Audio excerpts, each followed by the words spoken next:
Vi är ÖFK, vi är röd och svart. Vi är fläck, nice alla andra laget, bajs. När vinner ni Champions League? Ja, inom 5 år i alla fall borde det vara realistiskt, men vi måste först ta oss till Allsvenskan. En färgstark och offensiv ordförande. Kaxiga uttalande. En omtalad kultursatsning. Nya grepp för att få fart på ekonomi. Men framförallt en framgångsrik och offensiv fotboll. Östersunds FK har gått från en anonym division 2-klubb till Sveriges poplag nummer 1 på bara 5 år.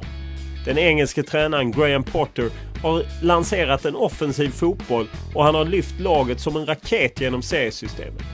Och när det nu är dags för Allsvensk debut har Potter inga planer på att ändra på framgångsreceptet. I think it's important that we understand that what we've got, how we got here was it's a big strength of ours, and we need to then try and master that at a high level. Visst, Graham Potter gjorde en säsong i Premier League på 90-talet. Men mestadels höll han till i de lite lägre divisionerna i det engelska seriesystemet. Och det var också där han hittade inspiration till Östersunds bollägande och bolltrillande fotboll. Det är långt från den fotboll han själv spelade. Well, I think because I experienced that football, I experienced it as a player. I experienced the frustration that I felt, and ultimately I stopped playing football as a 30-year-old when I could have carried on earning money playing football. Med framgångarna kommer naturligtvis en del smickrande rykten. Graham Potter har efter att ha fört upp Östersund från division 2 till Allsvenskan dykt upp när det har spekulerats om klubbar som är på jakt efter tränare. Både i Malmö FF och i Swansea i Premier League, dit Östersund har en koppling. Men Engelsmannen ligger rätt lågt själv. I haven't had any offers. It's all media speculation. That's how it is. Och som vanligt börjar vi podden med en faktaruta.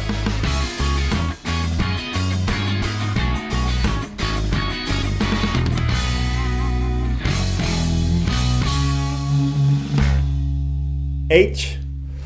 40. Family? I have a wife and 3 boys. A 6-year-old and 2 twins, so 9 months old. Where do you live? I live in Östersund. Education? A master's degree in emotional intelligence and a degree in social sciences. Salary? Probably too much. Which is your biggest experience regarding football? It can be when you played, or from the pitch, or from the stand, or what, as a coach. I would say this experience, working here for the last 5 years, has probably been the most, the biggest, most rewarding football experience. Is there any moment that you that is stronger than any other, if you understand what I mean? Yeah, probably the 2 that stick out. Probably the first one was promotion to Superettan from Division 1. We had to play Sirius in the last match of the season in Uppsala. We had to win the game. We won 1-0. They hit the post in the last minute, and it was proper nail-biting stuff. We had I think it was 600-700 people from Östersund coming down to watch us, which is incredible when you consider 5 years ago there was 600-700 people actually in the stands here watching us. So to take that many people down there was great at Division 1.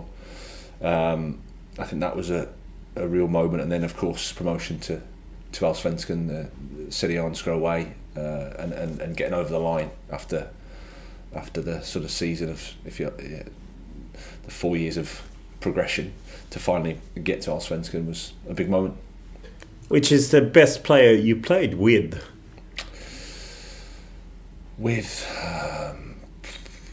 Probably say at club level Matthew Letizier. And I was fortunate at England under 18s to play with David Beckham, that I would say is equally in different ways fantastic players. Best player that you've coached? Modou Barrow. I don't know if you collected shirts when you played at a high level. Do you have any shirt at home that you're pleased that you collected? I didn't really collect any, no, but for some reason we played Leicester in a cup in the FA Cup, and for some reason I think I had Andy Impey's, who was playing for Leicester at the time. I think I had his top, so I think he's the only one I've got. Is there any medal that you're extra proud of from your career? I think the Division 1, winning Division 1 winners medal, coaching here for Östersund is probably the one that I'm most proud of there. I didn't get that many medals, to be honest, in my career, so it's either that or the Division 2 winners medal, so that one. Was there an opponent that you didn't like to play against when you played in England? The best player I played against, I think, directly was... I played against... David Beckham was very difficult, but David Ginola, we played against him for Newcastle, and he was incredible. He could go both ways, physically a monster, and just really good looking as well. So it was a bit of a... Did you notice that too? Well, it's hard not to, isn't it? Especially when he's going past you. The best crowd that you played in front of?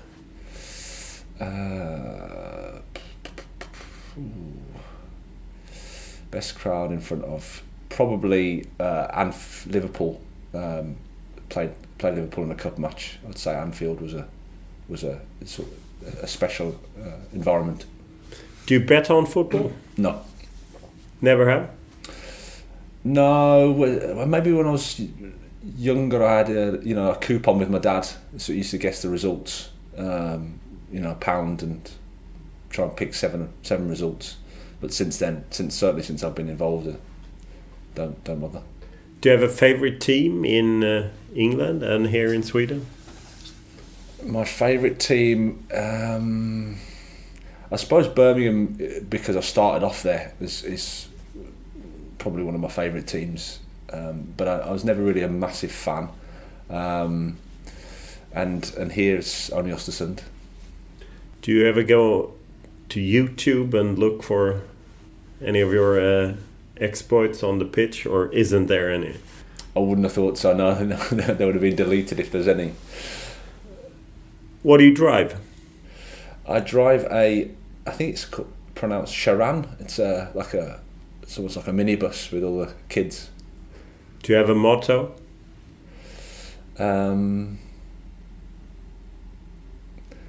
My wife would say my motto is it's never easy, because whenever I do DIY, it's never easy. So that would probably be my motto. When was the last time you cried?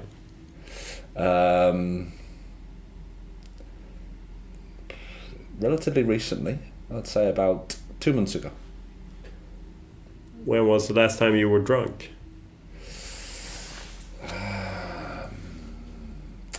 I might have been a little bit under the weather when we got promotion to Allsvenskan on that evening.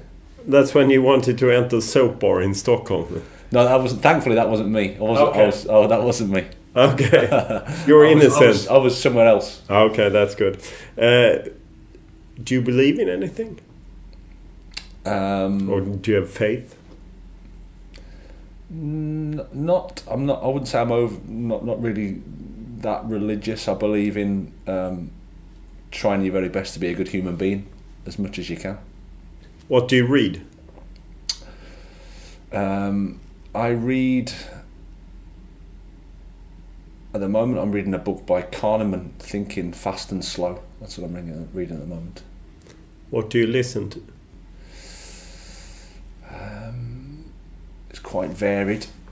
Unfortunately, I'm going through a little bit of an 80s revival time at the moment, so my wife's going mad. But it's a real mix. What do you watch? Football.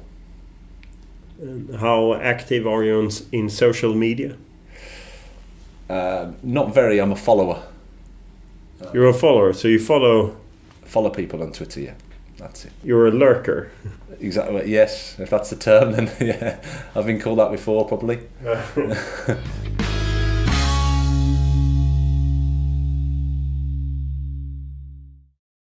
Lyfter mot Hopcat, ingen dum boll. Hopcat får med sig den. Hopcat rullar bollen i mål! Jamie Hopcat kvitterar till 1-1. Östersund I detta nu I Allsvenskan. Sounds like a bit of a fairy tale, and I think it is. Incredible. Östersunds makalösa resa genom seriesystemet har många dimensioner. Engelsmannen Graham Potter har inte bara lyft klubben från division 2 till Allsvenskan på 5 år, utan även gjort det när klubben spelat en fantastisk fotboll. Man har varit bolltrillande och skapat mycket chanser och tagit en hel del risker, men samtidigt sett till att det inte rasslat in särskilt många mål bakåt. Än mer imponerande är resan om man betänker att Graham Potters klubb knappast haft några jättefinansiärer i ryggen som låtit honom värva hej vilt. Nej, det har snarare handlat om att Engelsmannen har fått rota i fyndlådan och ta en del spelare som varit lite lätt kantstötta och försökt hitta deras motivation och drivkraft och kanske revanschlusta. Dessutom har klubben lyckats bygga en stark relation till staden trots att det är en främlingslegion i dagens idrottsvärld. Och det är än mer fascinerande. You're taking Östersund to Allsvenskan. What do you think is what do you think we can expect from Östersund? Well, I think that's the exciting thing. I mean, you know, it's the first time that we've been there. The club's never been here. You look at our playing squad. I think, apart from maybe Validata, none have played at the level, really. So there's nothing really to go off from a previous experience perspective. But you know, we've got here in a certain way. Got here trying to be as positive as we can. We needed to build an identity. Needed to build a football club based on helping players improve, and the challenge for us is to try and carry that into the, you know, the highest level in Swedish football. So it's going to be exciting. It's going to be a real challenge for us, but hopefully we can be ourselves in the league. And whilst we respect the competition and respect the opposition, we have to try and be ourselves as well. Will you modify the way you play, or will you keep on with the idea you had in Superettan? No, I think we need to keep on with that. That's what's got us here. That's what's got us here from Division 2. That's the challenge. That's the challenge for us. We, like I said, we've come from Division 2. We've sort of got promoted into Division 1 quickly, and the same out of Division 1 into Superettan, and arrived there, established ourselves. Along the way, sort of improved and sold players, moved them on. So the whole thing, I think the whole package has been based around a certain philosophy of football, which is around trying to be positive, try and attack. But we're not stupid as well, you know. It's as you go through the levels, the competition gets stronger, and then it becomes even harder for us. So. But I think it's important that we understand that what we've got, how we got here, was it's a big strength of ours, and we need to then try and master that at a high level. You have a chairman who is quite bold, and he talks about it's not a question if we're going to win the Allsvenskan, it's a question of when we're going to win, and you're going out in Europe, and so how is it to work with those kind of bold aims? I mean, it's really, he's been fantastic for me. I couldn't have asked for a better chairman. From day one, he's been very clear, and the things I'm hearing now, I heard 5 years ago. So however strange it sounds now, it sounded a lot stranger 5 years ago when we were playing against Umeådalen and Ljungskile. But he's very clear. He tries to set a vision which we all try and sort of work towards. I think a lot gets taken out of context a little bit, and there's a little bit of mischievousness there sometimes. But essentially all he said to me is we need to try and win the next match and focus on that. We don't necessarily worry too much about where the league table says we're going to end up. Try and win the next match, and that's it. So it's he's very clear, and we're lucky to have him as a chairman. How did you feel after the games in Svenska Cupen? Do you feel that you're taking the right steps? Or? Yes, yeah. I mean, it's it's very early in the season for us. We played Norrköping first game, Swedish champions. We'd been training outside for a week because obviously the weather up here isn't conducive to playing outside. So it was a good experience for us. It lets us know pretty early what you need to do to improve, where you need to the difference between Allsvenskan and Superettan. A good experience for us, one that, like I said, gives us a lot of information about our group, and then how we need to go forward. You have a pretty tough start, most would say, that playing first Hammarby away and then you have AIK at home. Is that good or bad? Well, I think you're right. It is a tough start. The first week, it's 3 games in 6 days. So thank you very much for the schedule. Whoever said that, it's a nice one for us. But we're not going to complain about the schedule or complain against who we're playing against. It's fantastic for us. We're in Allsvenskan and none of the games are going to be easy. We understand that. We've come up from Superettan and the rules of football say it's tough for people coming into a new league. So, but the first 2 games are, like you say, fantastic fixtures. Hammarby away first game was sold out, and then the first game in Allsvenskan here, AIK, one of the biggest teams in Scandinavia. It couldn't have got any better. And like I said, 5 years ago, I think the first game was Umeådalen at home. So I'm certainly not going to complain about the start. If you look at the players that you brought in, do you think you have managed to get a strong team enough to hang on to your position in Allsvenskan? Yeah, I mean, I'm happy with the group, happy with how it's progressed. We had a foundation from Superettan that I think was important to keep. It's important to let those guys have the opportunity to prove that they can take the next step. And then even the guys that we brought in, really all of them, like I said, maybe bar Validata, all of them have something to prove. None of them have played at this level really. So they were the type of players we wanted to bring to the club. The type of attributes they've got, they've settled in really well. Good personalities. And that's, like I said before, that's the exciting thing for us. We don't really know how it's going to go. But I believe in the players that we have here, believe in their attributes, and now the exciting thing is for them to prove, which I think is the most exciting thing in football, the unknown. What's the most important when you look at players that you want to bring in? What's most important for a new player to have? Is it like character, or is it speed, or what are the characteristics that you are looking for? Well, I think firstly, when you're in Östersund, you have a responsibility to the town, to being here. The location works against you, but it works for you in terms of the nearest town's quite some way away. We're here together, so then the character and the personality is probably the most important thing to fit into the group, to have the desire to want to improve, to want to be part of something that we're doing here. I think that's the first thing we look at, and then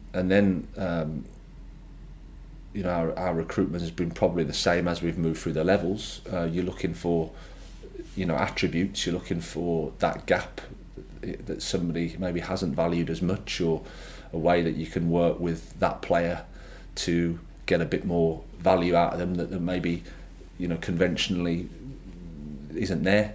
So you're looking for, like I say, people that are hungry, people that want to prove that have got something to prove and have attributes and qualities that can affect the level.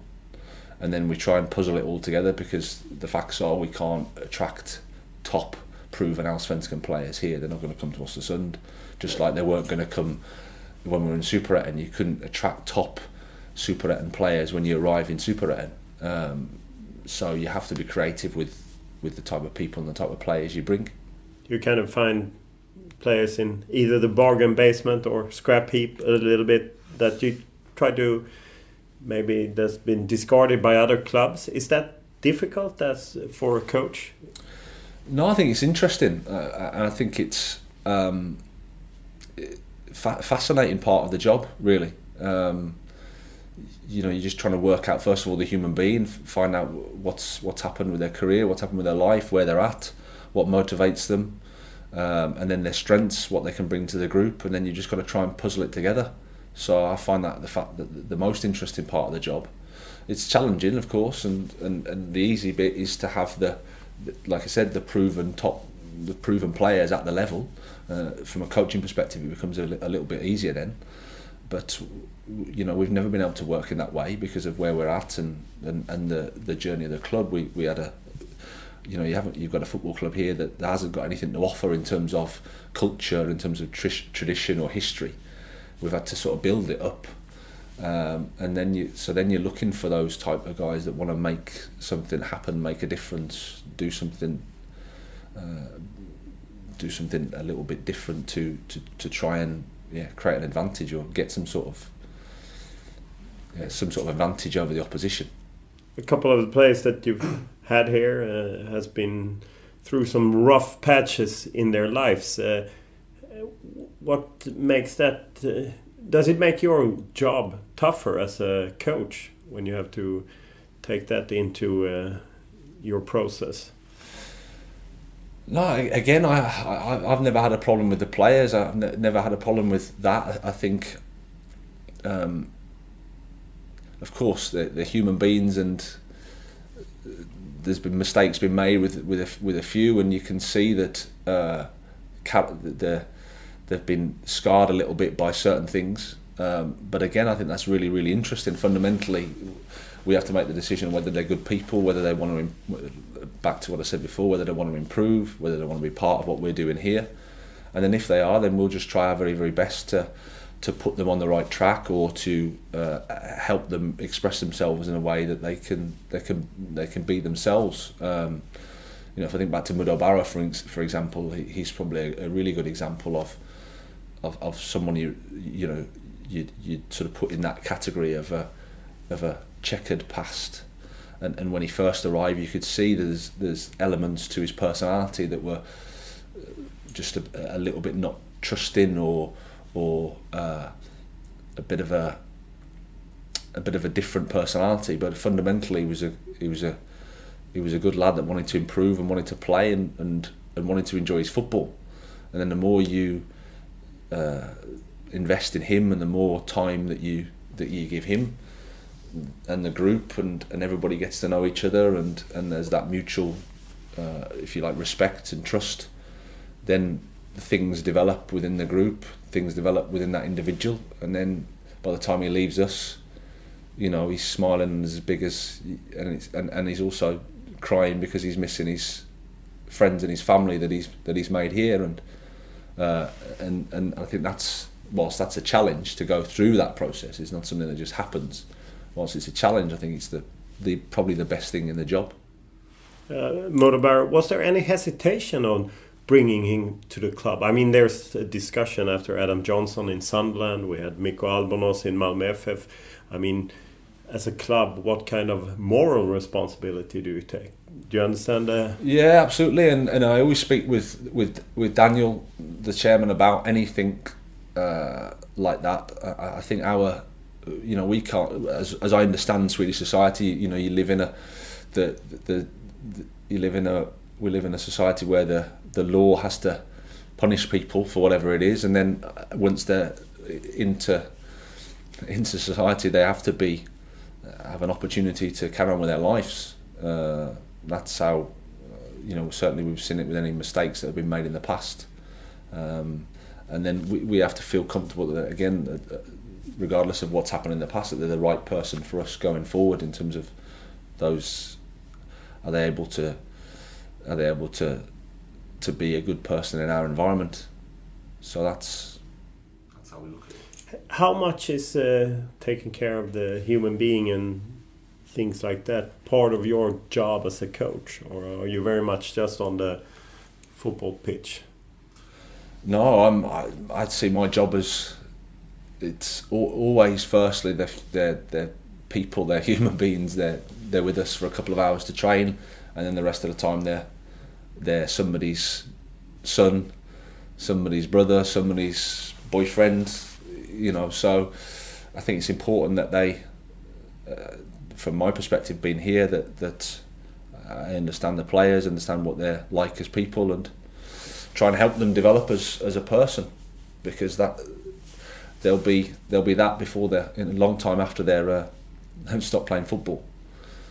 So that's, and again, that's probably my motivation for being in this job. It's the exciting thing is getting to know players, getting to know people, helping them become better people, rather than just picking a team and taking a training session. That's when you meet a player who's possibly coming here and you want to kind of sell the club. I mean, as you say, you don't have the long tradition, you don't have maybe the biggest budget for salaries. How do you sell Östersund to a player coming here? Well, it's very difficult. It was very difficult at first. It's got a bit easier now. Essentially, what we try and do here is create an environment where players can enjoy the football, they can improve, and they can feel part of something, and that's as simple as it is.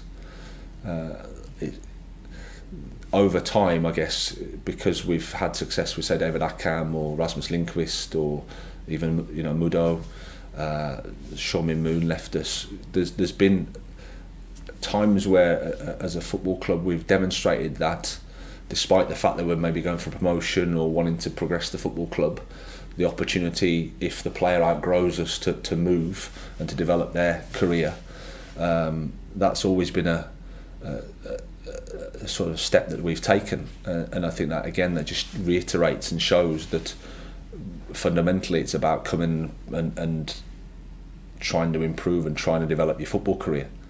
And of course, when you can say those things and you can demonstrate that, and from the player perspective, you can look and go, okay, this is interesting, because we have to offer something. We have to have something for a player to move from the south of Sweden up to Östersund. If you're a Superettan player, you know, why are you coming to Östersund? Why are you moving up here? Why can't you stay down in the south where your family and your friends are? There has to be something to offer. And then, of course, there's a playing style around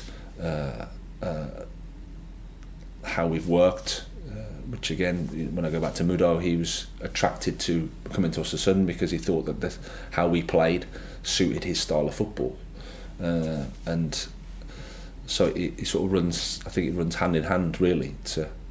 Yeah. Was it a big difference this winter when you went up to Allsvenskan? Did you get a lot of more calls from agents that players want to come here? Yeah, I mean, I think that's probably happened since we've been in Superettan, I would say, to a certain extent, and then, yeah, different Modou, and then Allsvenskan just increases, but still the same. I guess the same challenges. It reminded me of when we were first in Superettan. You know, Superettan players just they don't want to play for Östersund, and you know, that's, I completely understand that. And if you're a top Allsvenskan player, again, you're not, even if we could offer the same salary, you're not going to come and play for Östersund. So we have to look in a different way, and we have to look in a different market, and then that's our challenge. That's where the fun is. You have Modou Barrow in Swansea in Premier League, and David Akam, who came from here and went to Helsingborg and then to Chicago Fire. Who's the next player to come from Östersund to take the step up? Yeah, well, again, I've been asked that before, and I wouldn't want to say now. I think we've got, it could be one of any. There's a lot of good players, but they need to prove at the level. They need to prove that they can take that next step, and I think it's not right for me to put any pressure on or dismiss anybody by naming. I could have named when we first signed Modou that he was going to do what he did. It's completely up to him. The same with David. It's not like you can predict it and it's an exact, oh no, we've signed him and then he's going to go and play in this league or that league. I think that's the great thing about football. It's you don't know, and it's how people respond to the environment, how they take the challenge on in the games, how we do as a team.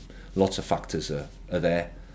But the exciting thing is, I think we've got a few players that haven't reached their potential, that have got a lot more to do, and then it's them to show. You have a very international squad. Is that something that you've chosen, that we want to have an international squad, or is that kind of you've been forced to go that direction because there's not that many quality players in Östersund and you need to look for other type of players? Yeah, well, I mean, I think it's fair to say that if you want to go from Division 2 to Allsvenskan only using players from Jämtland, it's going to be that will be impossible. So then you have to look at how you can strengthen and how you can build. It's been a bit of a process. When I first spoke to Daniel in the first couple of years, he said that I remember him saying it's impossible to get players from the south of Sweden to Östersund. He said it would be impossible. I thought that's going to be difficult. But in the end, we sort of, I think, progressed and showed that it can be something for us. But it's not been we're going to go down this route or that route. It hasn't been anything like that. You don't look at the passport or the colour of the skin when you're recruiting a player. You're just looking for, again, I'm going to repeat myself, do they want to improve? Do they want to be part of this project? And do they think they could be happy here? And if that gets ticked, those boxes get ticked, then that's great. Does it mean anything for a team to have quite a few local players, or doesn't it matter? No, I think it does, and I think that we've got Dennis Videgren, we've got Bobo Salander, we've got Sebastian Lundh in our squad from Jämtland, which is great for us. Of course, you want to have more, and I think part of this process has always been to try and create an identity and a vision that people locally can look up to and say, okay, this is possible for us. Because 5 years ago, it's just impossible. There's no football culture here. There's no football tradition here. No one believes that we can have players in this area playing in Allsvenskan. Now we've got 3 players in our squad that are in Allsvenskan. So it has to. We have to develop that, and I think we have to. Hopefully, the great thing about this journey has been that now we've got young kids that can watch highest level football in their own town and think, well, this could be me. I could be the next Dennis Videgren. I could be the next Jamie Hopgood. I could be the next Bobo Salander. And then if we can do that, then maybe more players can be into our first team, because it is important. What's your view of Allsvenskan? I think it's in a really good place at the moment. It's probably the best place it's been since I've been here. You look at the stadium, you look at the games, the big Stockholm derby, the Gothenburg derbies, the Malmö FF in the Champions League. It feels like it's in a really good place, the most positive it's been. So we're honoured to be part of that, and we hope that we can add something to it as well. We can bring something positive to the competition.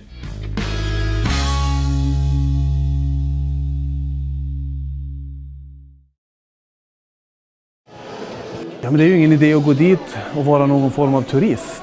Liksom det som är själva kärnan i allt tävlande, att bli etta.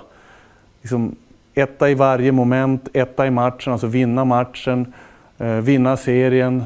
Och vinner du alla matcher, konsekvensen blir ju oftast då att du vinner serien. Men du kan ju bara bli mästare när du är i Allsvenskan. När vinner ni Champions League?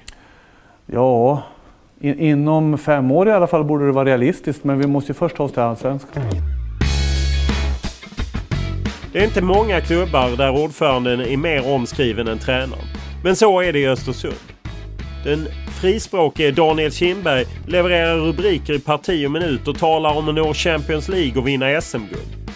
Engelsmannen Graham Potter däremot, han håller en väldigt låg profil. Och det är på något sätt lite talande att om man söker på Graham Potters namn på exempelvis YouTube, så är det en bonsai-trädsentusiast som får flest träffar. Potter smyger helt enkelt lite under radarn, men skulle framgångarna fortsätta även i Allsvenskan så lär telefonen börja gå varm på Östersunds kansli och kanske det är dags för Potter att skaffa en agent. What made you come to Östersund in the first time? Well, I'd have to say it was the opportunity to live and work in another country, and it was Daniel's vision of the club, what he wanted to do. He was recommended to me by Graham Jones, who's a good friend of mine, who I trust very highly in terms of recommending people, and Daniel struck me as a guy that was interesting, that had a vision of what he wanted to do. And I was at the stage in my career where thankfully I persuaded my wife to essentially give up her life to come out, and yeah, like I said, thankfully I was in that place where I could do that, could make that choice. Did you realise how small it was football-wise? Probably not, no. If I'm being honest, and when I look back, if I'd have known, maybe I wouldn't have. If I'd have known properly, maybe I wouldn't have moved. I can't answer that, but certainly I didn't think that it. Maybe I thought it was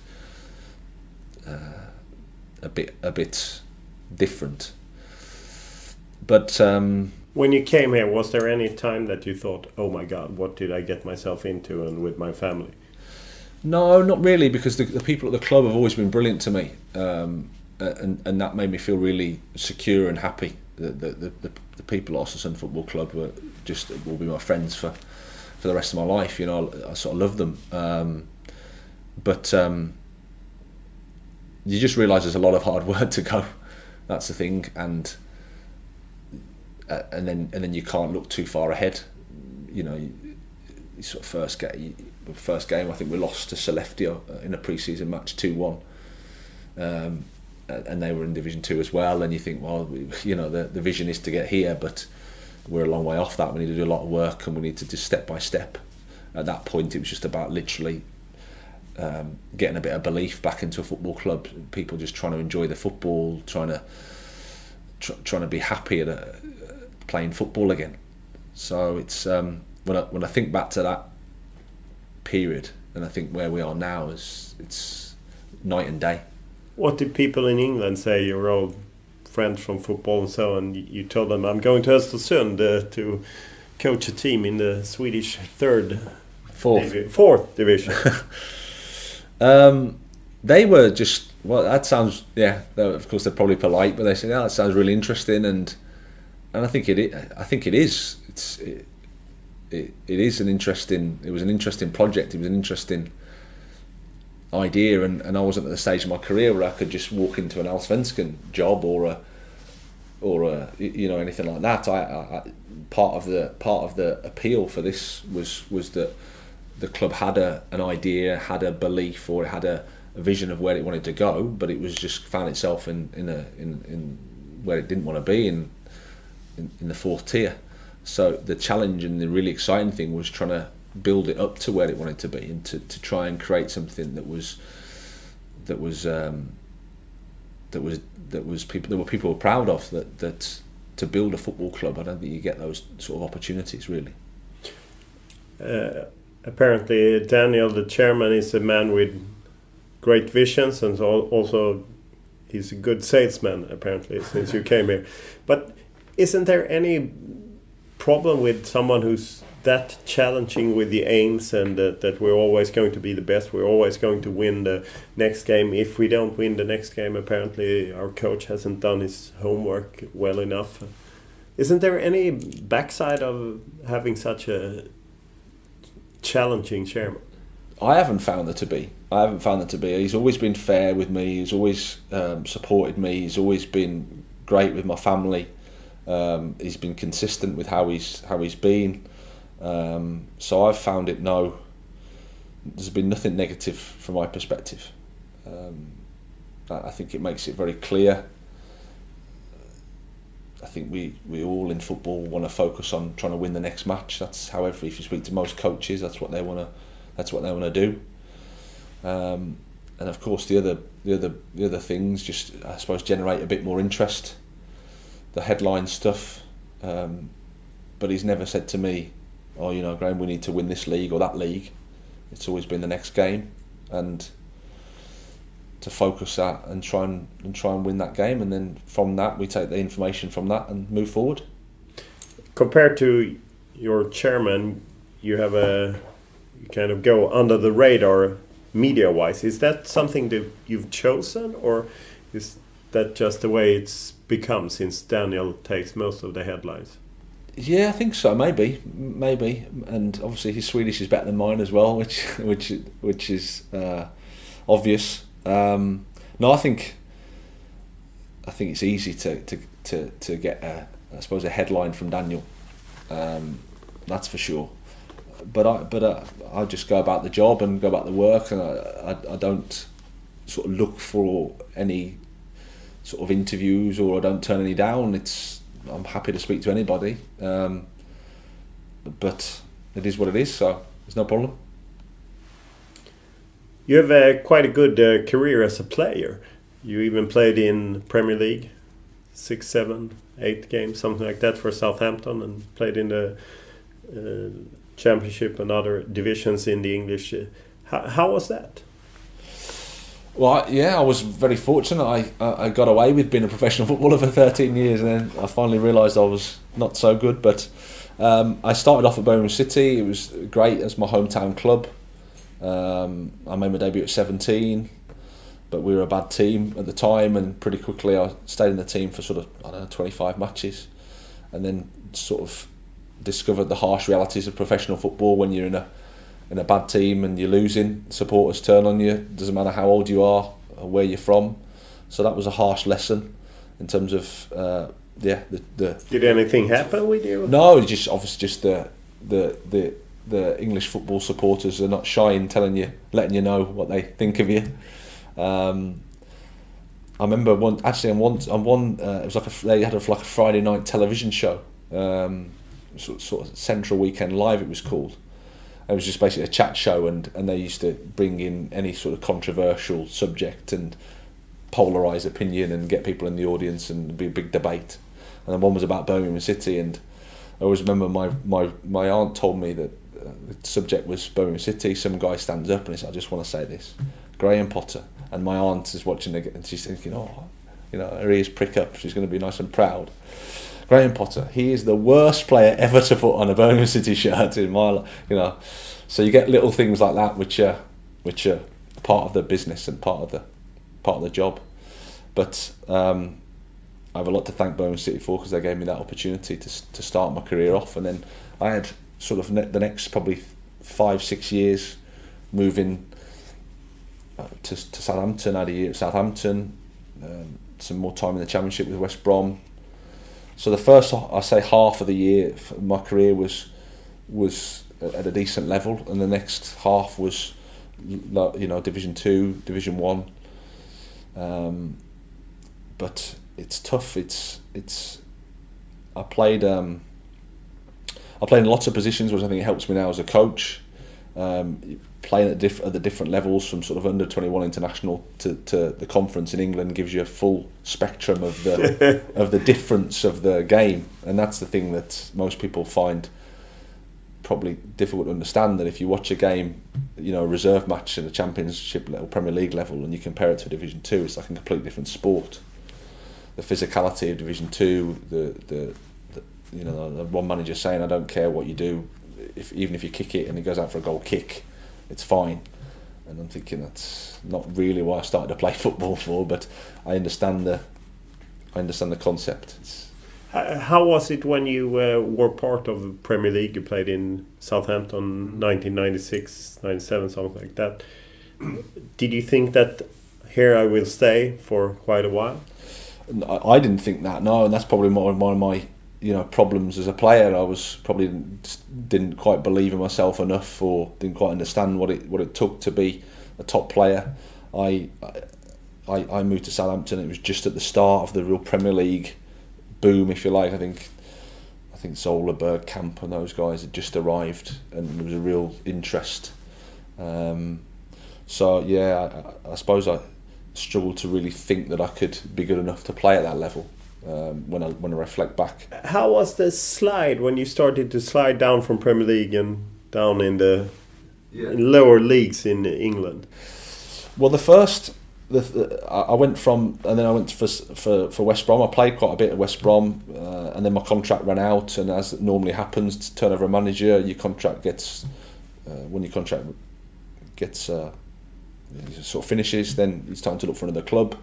Because I hadn't played that much, I had to look lower leagues. I signed for York for 3 years, and literally that was my first introduction to Division 2 football. And I'd been brought up on this, trying to pass the ball and play and get forward and be an attacking sort of left back. And pretty quickly the ball's getting shelled in behind, and you're having to win physical challenges, and the game's just completely different. The up and down of the game was something I had to adapt to. And even though I'd played at a higher level, it took me probably 6 months to adapt physically and mentally to the difference in the game. Because it was so tough. Yeah, but it's different, and I think that's how, if you look at English football, how challenging it is for developing young players around in a certain way, academies, and then the reality once they leave that environment into lower level football in England, it's tough. You make one pass sideways or backwards, and the crowd are on at you to get it forward. Everybody's massive and big, and you've got to physically stand up, and it is a different type of football. If you look at the English football, it's not that much that you feel it's possession based. Maybe it's more so today in Premier League, but lower down.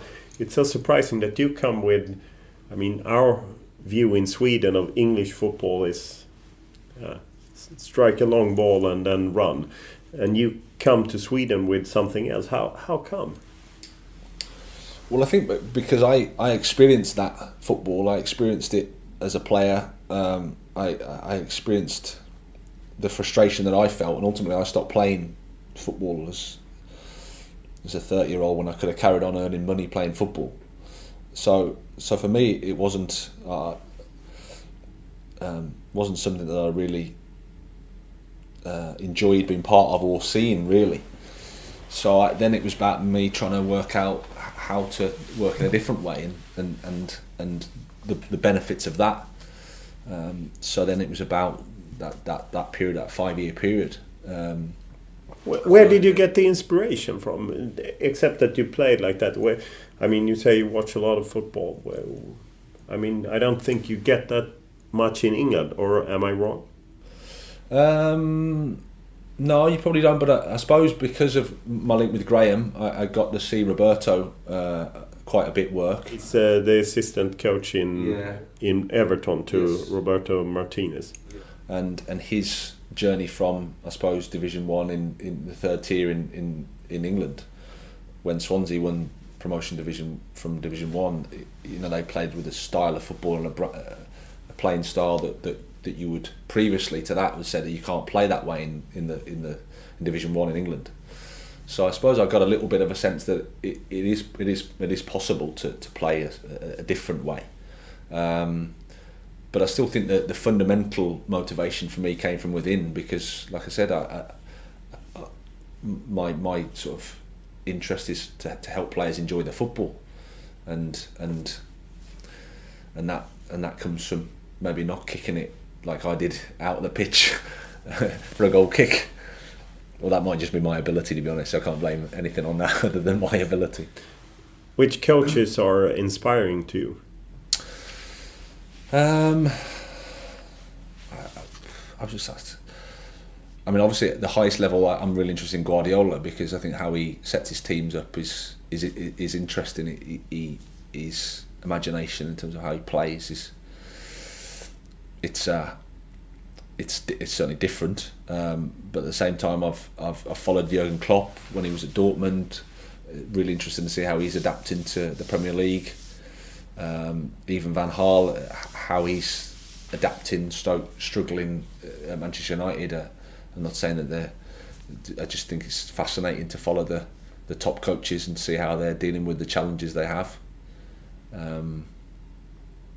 So, and then of course Roberto, I've followed for a number of years. What do you think now when Guardiola comes to Premier League and Manchester City? It's going to be fascinating, really. Especially if I've got a funny feeling that Mr. Mourinho will turn up at some club somewhere, which would then obviously add more spice to the thing. I mean, he's top. I think Guardiola's top, but then a rejuvenated Jose Mourinho involved in the mix could be interesting. I think Conte's getting close to Chelsea, isn't he? So it's going to make it. It's going to make it, from a coach's perspective, fascinating with Klopp as well. And I'm not sure the others how long they'll last, but it's going to be interesting. If you look at the Premier League, what's your view of the development? I mean, the richest league in the world, a lot of money, but still they're moving ahead from at least the lower leagues in England, but they're struggling in Europe. Yeah. Do you like the development of the Premier League that's more commercial and all that, and kind of like the terraces are gone in a way? Yeah, it's English football. Cool. This is probably another podcast. It's without doubt it's the toughest competition, I think, in terms of just the competitiveness of it. The physicality is still a big part of the competition, which makes it tough. But it is it's on its own. There's not a brand of football like it anywhere else, and that's probably the challenge in Europe. Why the teams haven't done as well as those in England think they probably should do. But ultimately, playing against Stoke City or Norwich City or Aston Villa on a Tuesday night is not the same as playing against the big teams in Europe. It's a completely different, again, back to what I was sort of saying before, it's almost a different sport in some cases. So it's a real challenge. That has a knock on to development from an English perspective. The amount of money that players get that aren't even playing is scary, really. You wonder how they can be motivated to really have a career and to try to be a professional footballer, to make those different choices about moving down the leagues is tough, because the gap becomes financially and in terms of how the game is can be very different. So there's lots of things, but the one thing is money is doesn't make it everything. All the problems go away. That's for sure. The money's there, but if you look at the European record, it hasn't been great. The national team hasn't filtered into being a success, but the Premier League is a monster in terms of its interest around the world. Is Leicester an inspiration for you? I think it's an inspiration for anybody. Talk about impossible stories. This time last year they're bottom of the league, and now they're ahead of Chelsea, Manchester United, Tottenham, Arsenal, Manchester City. Top of the league, 5 points or whatever it is now. It's an incredible story, and just goes to show that if you've got an idea and you've got that willingness to work towards it, then I think that's fundamentally why we're in sport. We're in football. If everything was so predictable and the impossible can't be achieved, then that's a very dull world, I think. You don't get as many talents forward as you used to be in the Premier League. Of course, very competitive league, and international owners who bring in big stars, and it kind of squeezes out a lot of talents. Do you think that the English national team will get weaker, or do you think there will be a reaction? It's a tough one to say, because the amount of people in England, you think that there's, despite of the system, despite what anything happens, there's going to be some that will come through. The biggest challenge in England, I think, is they invest such a lot of money in the academy system, developing footballers. And then there's a bit of a gap between that and then first team football, and that's the real challenge. How I think a lot of talent, time, resources gets wasted in that period, because there's not enough football first team opportunities for them to play in. And then you're just looking at the ones, the Wayne Rooneys or the Steven Gerrards, the ones that just come through despite of the system. Somehow English football has to work a way that can create players systematically rather than by sort of chance. And probably at the moment it's by chance. Are they too pampered and too well paid? I mean, in a way, if you reach the Premier League, even if you don't play, you still make a lot of money, and you kind of maybe make too much money in a short time. Yeah, I mean, the system in England is once you're 18, you're given a professional contract. Well, that tells you that you're a professional, and very often they're not. They need to still learn how to be a professional. There's still a long way to go for them to be professional players. So there's an ongoing education process, I think, that has to happen, and also there has to be a way that they can still play football. There's a way that they can still they need to go from their youth teams into proper football. And like I said before, if you're going to go from a Premier League youth academy and then you're going to go and play in the lower leagues in England, that's a completely different, almost a different game than what you've been experiencing. And then there's the managers at that level, they don't want to take those young players because they want to take the ones that are proven at the League 2 level or League 1 level. So then it becomes a bit of a vacuum. They're trying to fill it within the 21s, but it's not so real. Seems like a great opportunity for you to bring a lot of players here with your connections. Yeah, I guess it could happen, but they have to be the right type of people as well, and the club have to see it, and also you speak to some football manager. I know Roberto would say that if you're looking to prepare English players to play in England, then they have to experience English football. As soon as you go, and even though they might have a football experience somewhere else, they're not getting the unique physicality and the unique style and type of game they're going to get in the UK. So whilst they go and have a good experience in Sweden, it might not necessarily equate to them developing along their club. So it depends how they see it, how the individual would see it. So it's not quite so easy. When the Euros get started, who do you root for? Sweden or England? Both. Which team will progress the furthest? I'm not so sure. I'm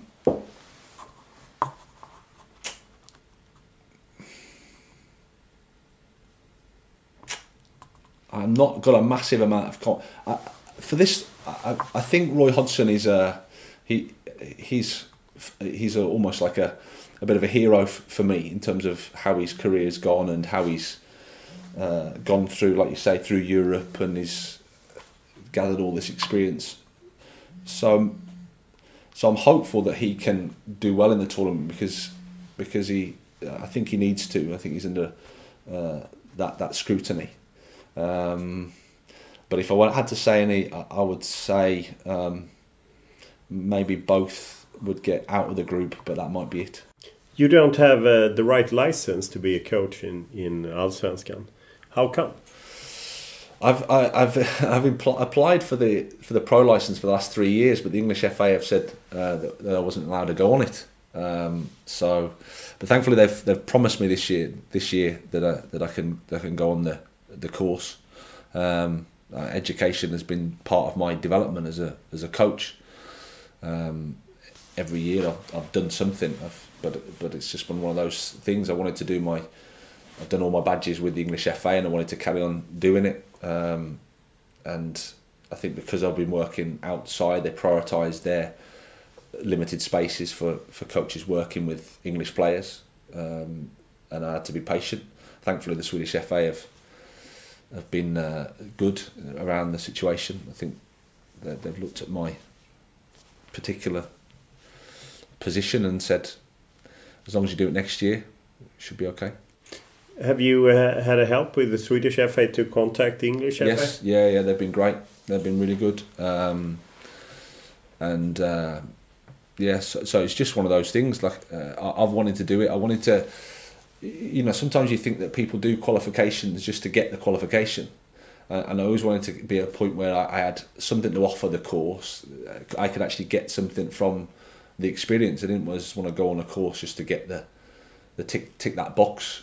And I felt for the last 2 or 3 years I was as ready. I'd had an experience running a football club or been involved in a football club, and I felt that it was a good next stage of my coach development and education. So it was frustrating to not be able to get on, but I understand as well. It's not so easy. In Sweden, there's been a discussion. Some former players, they don't think that you need an education, or you should get a short track or fast track to get your badges. And you can see also in England that it's very easy for bigger players to get into management in a way. What's your view of a former player? Is education important to be a coach or not? For me, it's fundamental. I think so. I don't believe in fast tracks at all. I think if anything, the top player has got the potential to be the top coach. That's absolutely. But I think there'll be certain things in their skill sets that they'll need education, they'll need help with, and I think rather than looking about fast tracking or long tracking, if you like, it's about tailoring to the individual. But when you think about footballers, of course, the knowledge of the game is there. They've had a great experience of playing the game, so that at the highest level they know the game. But still, they need to be able to communicate that to somebody. They need to be able to build relationships with people, be able to empathise with people, understand what's happening within the group. There are different aspects to the job than just your own experiences, but of course they have I think that the ex-players, top players, have the potential to be the top coaches, but by just dismissing education, I'm not sure that's the right path. You've been in Sweden quite a few years now. Are there any coaches that are impressive? There are lots. In Superettan especially, coaches work in there that are doing really, really good jobs. Kindberg Strand at Sirius, for example, is doing a fantastic job there, building the football club, and we've followed each other as we've gone through the levels. He's done a great job there. Bartosz at Frey, I think there's a great job with limited resources. Kept Frey in Superettan with an interesting style of play as well. So there's I have a lot of respect for the coaches that I've come across in Swedish football. Now you've gotten quite a media attention in England also. There have been a couple of stories, Independent, Daily Mail and so on, after you kind of made your mark here. Have you noticed that? Have you noticed that you got more attention in your home country? No, not really. I think just the news filters back to the UK, and I think the story itself of the club is an interesting one, and then you start to put the culture stuff and of course then Modou as well. There's a few links. So I suppose when you're a journalist, it is a nice story. I think it's a story of a football club that's progressed. There's something different off the pitch going on as well. So I think only from that perspective, I've noticed a general increase in interest, just because I think as well we're in Allsvenskan now. But there are very few English coaches abroad, and if you look in Premier League, I think there are only 3 English coaches left in Premier League. Yeah. Why do you think it's going down? I mean, football comes from England from the beginning. Yeah. I mean,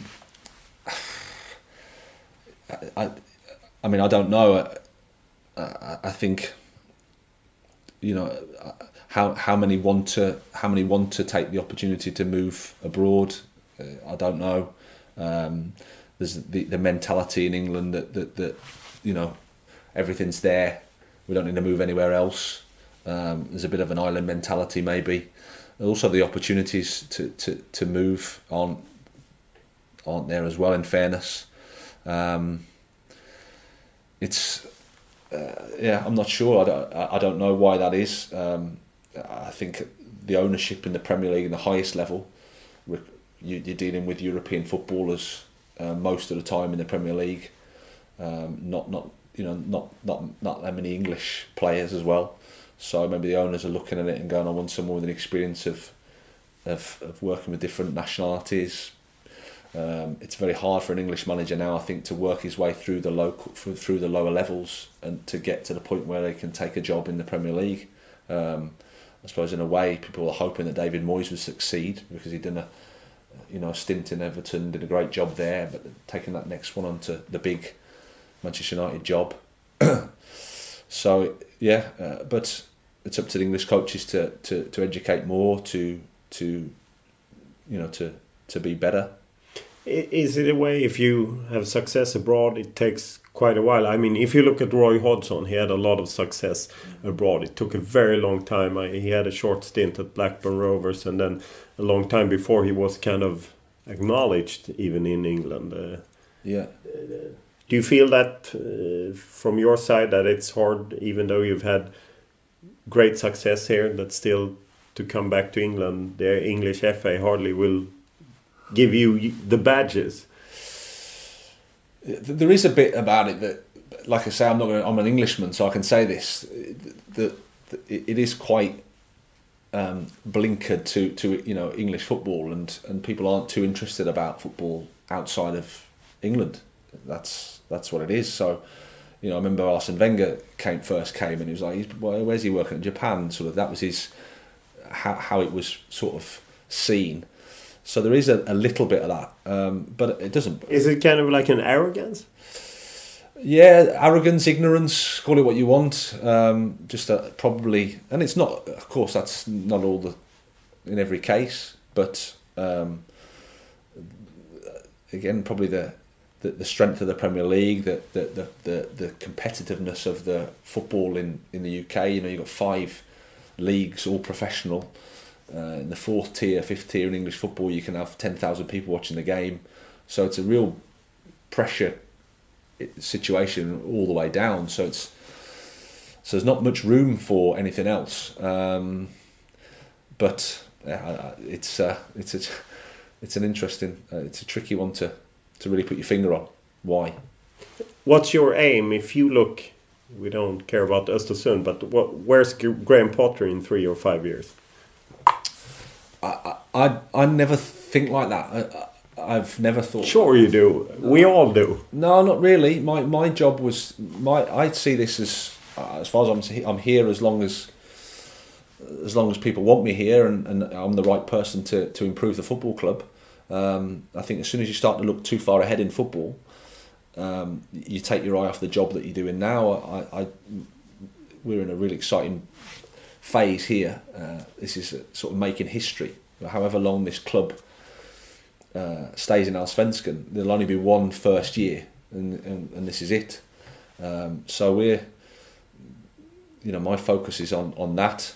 When I was, 3 years ago, 5 years ago, I didn't think about, I'm going to be still in Östersund, or I'm going to be doing this. I remember listening to, I think it was Steve McLaren saying that he felt like he wasted the first half of his career because he was thinking I wanted to be somewhere else, the next level, and it's not really how I would just want to improve. I want to be a better coach. I want to be a better sort of manager, if you like, a better leader at a club. So the level is not really, I haven't got any plan around that. But if you look at the club, they're talking about we want to win Allsvenskan, we want to play the Champions League. Where do you want to coach? Well, yeah, I want to be part of that, of course. But do you want to coach in Premier League? It's not something that I'm going, this is part of my plan, but it's football. I'm only 40, so I'm quite young. Who knows what's going to happen with the rest of my life? But it's not. As a player, I had this. I want to play here. I want to do that. I want to do this, and you have these desire to play in the Premier League. And I played there. I had a year at that club at Southampton. It was great. But my motivation now isn't the level, isn't the Premier League or the Champions League or Allsvenskan. It isn't that. It's feeling like I'm making a difference, feeling like I'm improving, feeling like I'm helping the players improve. Well, call it job satisfaction. That's the most important thing to me, because you can get on the wrong path of wanting to get to this level that's supposedly meant to be this and that, and you can be disappointed. So I'd rather focus on my job and like I say, trying to improve. How many offers have you said no thanks? I haven't had any offers. It's all media speculation. That's how it is. But you've had discussions with other clubs? No, I haven't. No, never. Never? No. You swear on the Bible? Swear. So Malmö FF didn't call you and ask, are you interested now when we're changing Åge Hareide? No. And Swansea, even though someone at Östersunds kansli says that Swansea called us about Graham Potter, you said that's not true? No. Do you have an agent? I'm sort of in the process of maybe speaking to somebody just from a third party to try and, you know. But it's not that a club has contacted a third party so that you can say that no one's... No, exactly. No. I haven't got an agent. No. So it's all media speculation. Yeah. And it's funny, that story. You know, the journalist rang me up and said, "Has Swansea contacted you?" And I said no.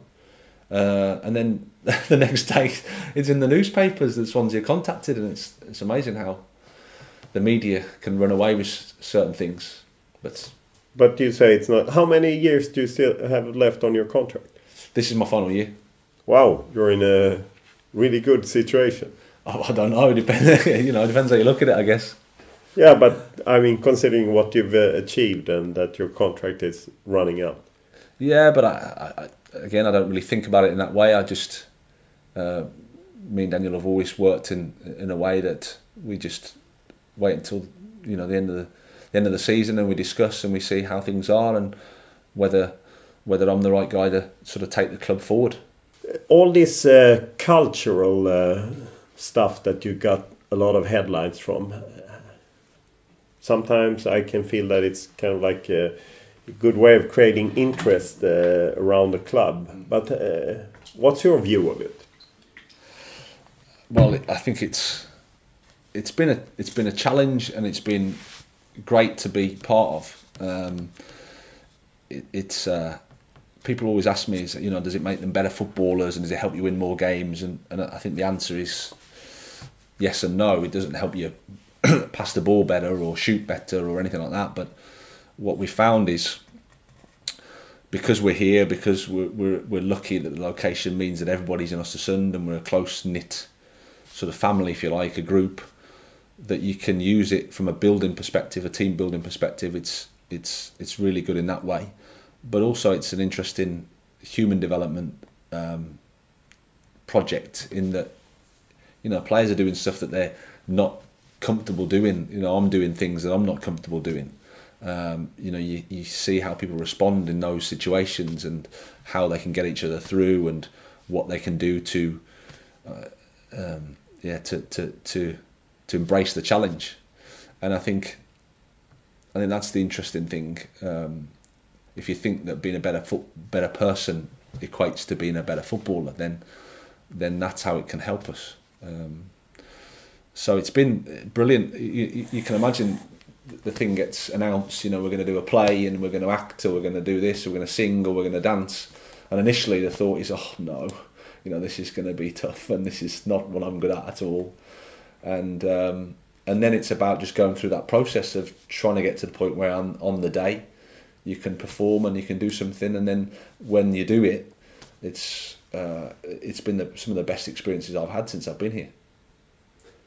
Do you feel a responsibility as a club to take care of the players and kind of develop them as human beings also? Yeah, I think so. I think we do. Because you know, a lot of the lads are here. They leave their families, they leave their homes, they come to Östersund to play football. So I think we have a responsibility to at least look after them off the pitch. We do a great job with that. A lot of people behind the scenes do that. But I always think that football coaching is about the person. They are, as I've said before, they're human beings before they're footballers. If you had introduced this experiment to your fellow players in York, what would the reaction have been? Again, it wouldn't be positive, I don't think. But again, I think you have to look at the environment. You know, we've been here for 5 years working away, and we're fortunate the location works with us. I think it would be a mistake to just say you can just transfer what we do here in Östersund to any club. You know, you can just pick it up and do it in Stockholm or do it in York or do it in London. You have to understand the environment you're working in. You have to understand the club and the values that you have. So we certainly don't. I don't certainly think that this is the way it should be everywhere. We're just fortunate here. The British football environment, British football culture is different, and then you would have to work hard at getting people on board, explain the reasons why. That would take time, and it's not something that you can just plonk down and say, this is what we're going to do, guys. Learn Swan Lake. Good luck. See you at the pub. Yeah. Okay. Thank you very much for taking your time. Pleasure.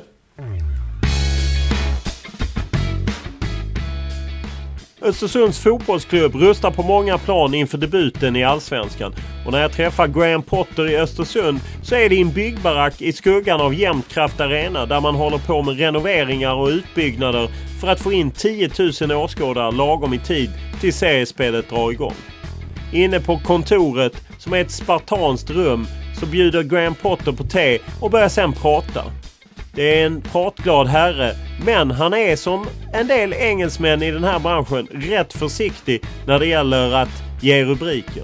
Det är först efteråt när jag stänger av mikrofonen som han kanske knorrar lite om Harry Redknapp kontra Roy Hodgson. Men som han konstaterar, det är ju inget jag kan säga rakt ut. Så att det är en mediaslipad Graham Potter som leder Östersund. Och han lämnar nog med glädje rubrikerna till ordförande Daniel Kindberg. Podden rullar som sagt vidare och som vanligt alltid tacksamt med era reaktioner eller önskemål eller annat kring podden. Och man börjar ju närma sig avsnitt nummer 100. Så att det är ju bra om ni har några tips om vi ska göra om någonting inför 101an. Om vi talar om musik, faktaruta eller annat. Och som vanligt når ni mig bäst på olof.lund@tv4.se eller Twitter Olof Lundh i ett ord eller Instagram Olof Lundh i ett ord. Och som vanligt är det Olle Junell Lindberg som har producerat podden. Tack för den här veckan.